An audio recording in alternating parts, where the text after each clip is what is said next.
اللہم صلی علی محمد وعلی آل محمد وبارک وسلم ثم صلی علیہ۔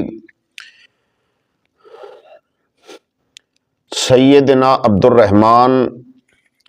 رضی اللہ تعالی عنہ بیان کرتے ہیں، نبی مکرم رسول معظم سرور کائنات صلی اللہ علیہ وآلہ وسلم نے فرمایا، ان اللہ تبارک و تعالی فرض قیام رمضان علیکم وسننت لکم قیامہ فمن صامہ وقامہ ایمانا و احتسابا خرج من ذنوبہ کیوم ولدتہ امہ۔ النسائی مسند احمد۔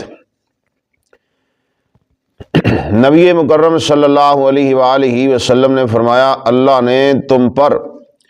روزے فرض کیے ہیں اور میں نے راتوں کا قیام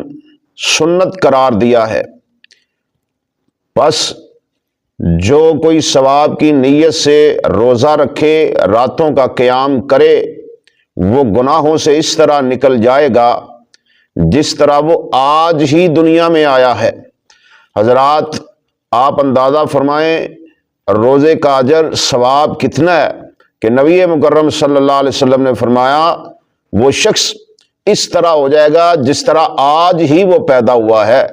تو اس لیے ہمیں اس حدیث کے سننے کے بعد اندازہ لگا لینا چاہیے،